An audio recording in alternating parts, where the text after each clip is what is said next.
Muling umiinit ang panawagan na ilipat na sa isang sanctuary sa Thailand ang nag-iisang elepante sa bansa na si Mali.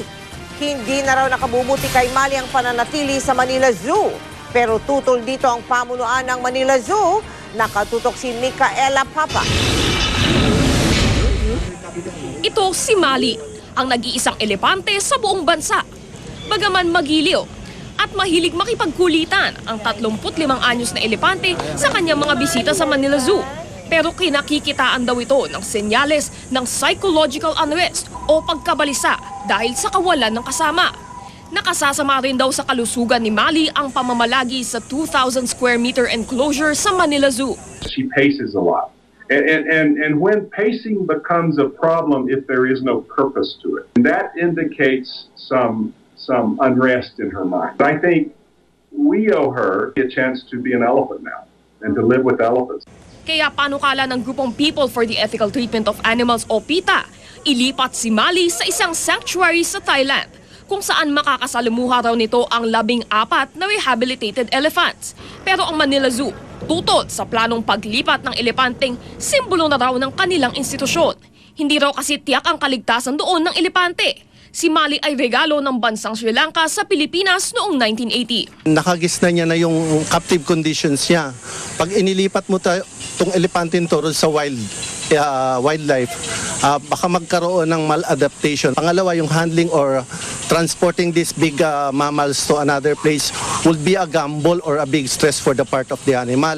Kaya naman balak ng Manila Zoo, ihanap ng kasama si Mali mula sa Sri Lanka. Bukod sa pagiging balisa ng elepante, sa visual examination na ginawa ni Richardson kay Mali noong Mayo, nakita niyang nagbabakbak ang mga kuko nito.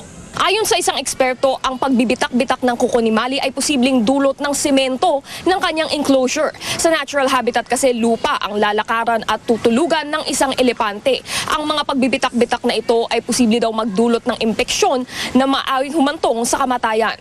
Cause severe lameness, cause infection in the bone, thereby causing what's called osteomyelitis. The number one reason elephants in captivity are euthanized is because they have such severe foot disease and arthritis.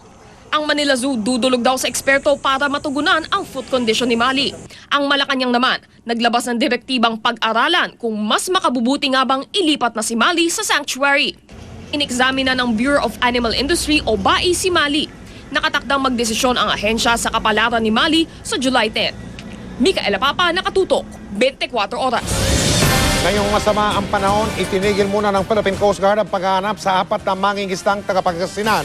Sila po yung nawawala mula na mabanggang kanilang bangka, samantala hindi pa rin natutukoy kung anong barko ang nakabangga sa kanila. Mula sa Poro Point sa lalawigan ng La Union, nakatutok live si Jam Sisante. Jam? Yes, Mike, negatibo pa rin nga ang resulta ng paghahanap doon sa 4 na nawawalang mangingisda.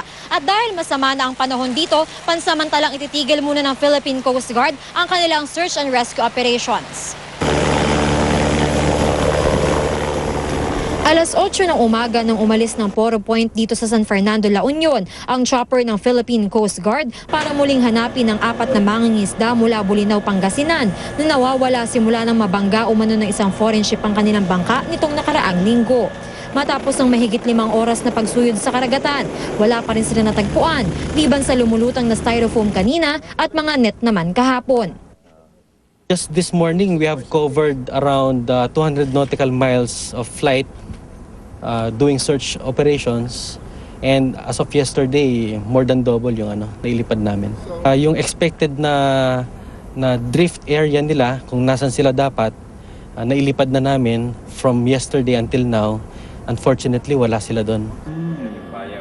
Negatibo din ang resulta ng paghahanap naman ng PCG tugboat. Ayon sa Coast Guard, pansamantala munang ititigil ang aerial survey. Kailangan na raw bumalik ng chopper sa Maynila para sa maintenance. Tigil din ang paghahanap sa laot dahil sa lakas ng hangin. There is an existing gale warning right now, and they have been experiencing big swells in the western portion of northern Luzon. So they will come back and secure first and temporarily stop the search. Gayunpaman, hindi pa rin naman daw nawawalan ng pag-asa ang Coast Guard na matatagpuan ng mga nawawala. Patuloy naman daw na inaalam ng Coast Guard kung ano talaga ang nakabangga sa bangka dahil mukhang malabo daw ang unang suspetsya na ang Hong Kong registered vessel na MV Peach Mountain ang nakabundol dito. We analyzed that the last position of MV Peach Mountain at a speed of 10 knots could not have reached the site of the incident. Mike, yung paghahanap gamit ang PCG tugboat, ipapagpatuloy naman daw yon kapag gumanda na ang panahon. Mike? Maraming salamat, Jump Sisante. Hindi pa man tapos ang tensyon sa pinag-aagawang Panatag Shoal. May panibagong issue na naman sa pagitan ng Pilipinas at bansang China. Pumalag kasi ang China sa itinayong paaralan sa Pag-asa Island. Nagulat tuloy ang DFA dahil pagmamay-ari naman daw talaga ng Pilipinas ang nasabing isla. Nakatutok si Marisol Abduraman.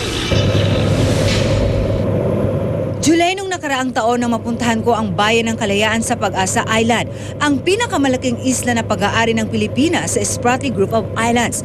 Sa eroplano pa lang, kitang-kita na ang ganda ng isla. May 200 residente sa lugar.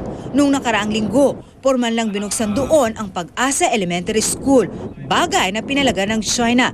Sinabi ng tagapagsalita ng Chinese Foreign Ministry sa Beijing na tinututulan nila ang tinawag nilang iligal na gawain sa naturang isla na maaari daw makaapekto sa soberanya ng China at sa sitwasyon sa West Philippine Sea. Pero giit ng Department of Foreign Affairs, atin ang Pag-asa Island. The Kalayaan Group of Islands, including Pag-asa, is an integral part of the territory of the Philippines, as declared in Republic Act 9522, which is the Baselines Act. Kung tutuusin, hindi na raw issue ang pagkakaroon ng eskwelahan sa Kalayaan Island dahil malinaw raw na pagmamay-ari ito ng Pilipinas ayon sa DFA. Matagal na panahon na rin daw na may mga establishmento sa nasabing lugar.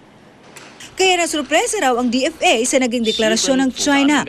Because of their extensive claim on the South China Sea.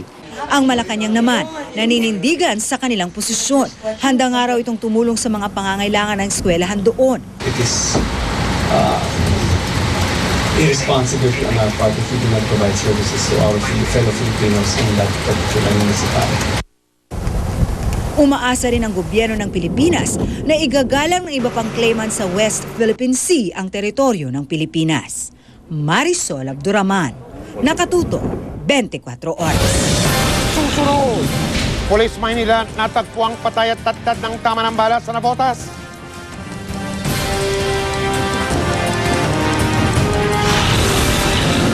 Sampung estudyante sa Valencia Negros Oriental bigla raw nagwala at nanlisik ang mga mata. Sinapihan sila? Posible bang magpatayo ng Disneyland sa Clark sa Pampanga? At sino kaya ang tatangalin pinaka-sexing Pilipina ng isang men's magazine para sa taong ito? Malalaman natin sa pagpapatuloy ng 24 oras.